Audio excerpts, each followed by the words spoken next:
Hello friends, welcome back to the channel. Moribu Suikia আৰু আপোনালোকে চাই আছে all in one entertainment. So আশা কৰিছো সকলো ভালে আছে চাগে যেহেতু কৰোনা মহামাৰী পুনৰবাৰ এক ভয়াবহ ৰূপ লৈছে গতিকে সকলো সাৱধানে থাকক আৰু সুৰক্ষিত থাকক আৰু যিমান পাৰে ঘৰতে থাকিবলৈ চেষ্টা কৰক যদিহে কোনো এমাৰ্জেন্সি কাম নাহে সো ঘৰতে থাকি যিদৰে পাৰে যেনেকৈ পাৰে নিজৰ ক্ৰিয়েটিভিটিবোৰ ডেভেলপ কৰিবলৈ চেষ্টা কৰক আৰু তাৰ কাৰণে তো ইন্টাৰনেট হেৱা গুগল ইউটিউব এই সকলোবোৰটো আছে গতিকে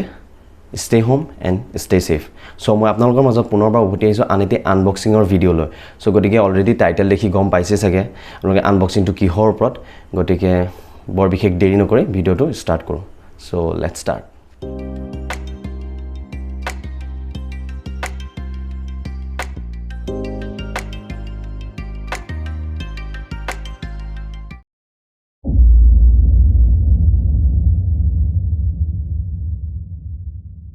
তো ফাইনালি আহি প্ৰডাক্টটো মোৰ হাতত পালেহি আৰু এইটো হৈছে Audient EVO 4 যোনটো পেকেজিং যেটো মই Amazonত পাৰচেজ কৰিছিলো গতিকে এইটো হৈছে Amazonৰ যোনটো পেকেজিং হয় সেইটো হয় আৰু মই লাহে লাহে আনবক্সিং কৰি যাম আৰু সকলোখিনি দেখাই যাম আপোনালোকক বহুত দিনৰ পৰা মোৰ এটা সপোন আছিল যে এটা ভাল অডিও ইন্টাৰফেস লোৱা মানে মোৰ গিটাৰ যিখিনি ৰেকৰ্ড আছে বা ব্লগিং যিখিনি ডাবিঙৰ কাৰণে যি ভয়েস ডাবিঙৰ কাৰণে প্ৰয়োজন হয় তো খুবেই প্ৰয়োজন হৈ আছিল আৰু এই অডিও ইন্টাৰফেসটো মোক সাজেষ্ট কৰিছিল দুজন দাদাই so thanks to them for suggesting me this beautiful gadget এটো মানে Audient EVO 4 টো বহুত কনভেনিয়েন্ট হয় ইউজ কৰিবৰ কাৰণে আগতে মই কনফিউজন হৈ আছিল যে মই ফোকাস সাইড লম নে প্ৰিছনাস লম বাট দাদাজনে ক'লে যে Audient EVO 4 টো বহুত কনভেনিয়েন্ট হয় এটা ভাল হয় বাজেট গিয়াৰ হয় আৰু ইয়াৰ লেটেন্সিটো মানে বহুত লো হয় গতিকে ইউজ কৰিবৰ কাৰণে আমাৰ বিগিনাৰ্ছ খিনি কাৰণে বহুত ভাল হ'ব গতিকে এটো চুজ কৰিলো আৰু এটো হৈছে মেইন Audient EVO 4 যোনটো বক্সটো আৰু ওপৰত ধুনিয়াকৈ লিখা আছে যে Audient EVO 4 তো এটো আছে যোনটো ফাইনাল Audient EVO 4 যোনটো ফাইনাল পেকেজটো হয় বক্সটো খুবেই ধুনিয়া তো পেকেজিংটো খুব ধুনিয়াকৈ আহিছে সো থ্যাঙ্কস টু বাজাও এন্ড থ্যাঙ্কস টু Amazon ইমান ধুনিয়াকৈ পঠিয়াৰ বাবে তো আহোঁ আৰু বাকি যিখিনি আনবক্সিং কৰি যাম বহুত এক্সাইটেড হৈ আছো মই গেজেটটো চাবৰ কাৰণে লাইভত চাবৰ কাৰণে মানে গ্ৰেব কৰিবৰ কাৰণে আৰু ইয়াৰ লগত প্ৰজেক্ট কৰিবৰ কাৰণে তো ডাবল এক্সাইটেড হৈ আছো আমাৰ বেণ্ডৰ যিখিনি পেন্ডিং প্ৰজেক্ট সো এইখিনি কৰিম বুলি ভাবি ৰাখিছো তো চাই থাকক ভিডিও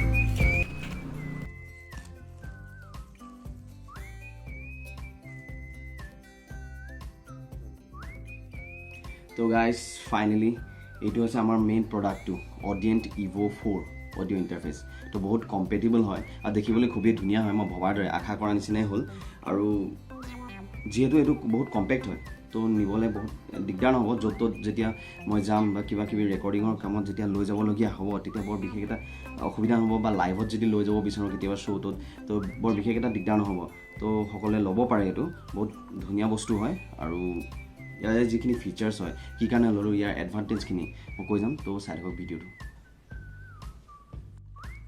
তো এইটো হৈছে মোৰ অডিও ইন্টাৰফেসটো ৰিয়াৰ ভিউটো তো ইয়াত দিয়া আছে যে USB 2.0 গতিকে যোনটো পাৱাৰ সাপ্লাই কাৰণে আমাৰ এক্সট্ৰা কৰ্ড নালাগে গতিকে আমি এই USB 2.0 যোনটো আমাক প্ৰভাইড কৰিছে ইন্টাৰফেসটো তো হেতু আমি PC বা কম্পিউটাৰ বা যিকোনো ল্যাপটপত আমি কানেক্ট কৰি ললে হ'ল তো তাৰ লগতে আমাক USB 2.0 এডাল কেবল দিছে গতিকে এই কেবলডাল আমি কানেক্ট কৰি ললে হ'ল PC লগত তেতিয়া ই পাৱাৰ পাই যাব আৰু অন হৈ যাব আমাৰ এক্সট্ৰাকে একো কৰ্ড নালাগে আৰু ইয়াতে দুটা ইনপুট চেনেল দিয়া আছে আপোনালোকে দেখিছে যেতিয়া এক্টিভ পিকআপ হ'ব তেতিয়া আমি গিটাৰখন এটো সাইডে ইনপুট কৰিম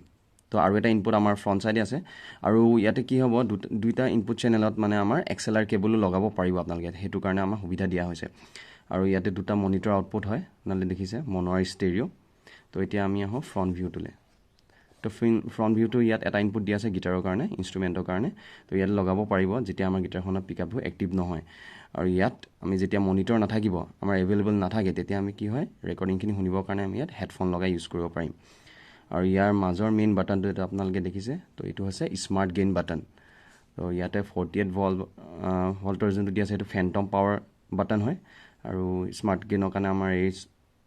সুইচটো আবাৰ ৰেকৰ্ডিংৰ কাৰণে আমি এটো বাটন টিপিব লগিয়া হয় আৰু ইয়াতে দুটা আমি ইনপুট চেনেল সিলেক্ট কৰিব লাগিব যেতিয়া আমি ইনপুট কৰো যিকোনো এটা চেনেল লৈ তো তেতিয়া আমি হেতু ক্লিক কৰিলে হ'ল আৰু এটো আছে মনিটৰ ইকুৱেলাইজাৰ আৰু এটো আমি যেতিয়া ম্যানুয়ালি কৰিব যাম স্মাৰ্ট গেইনটো তেতিয়া আমাৰ এই বাটনটো দৰকাৰ হ'ব বাকি বৰ বিশেষ এটা ময়ো নাজানো নতুনকৈ আনিছো গতিকে ইউজ কৰি চাওঁচোন বাকিখিনি নেক্সট আন এটা ভিডিও বনাই মই সকলোখিনি শেয়াৰ কৰিম তো কেনেকুৱা হয় ইউজ কৰিবৰ কাৰণে তো thank you Thanks for watching the video.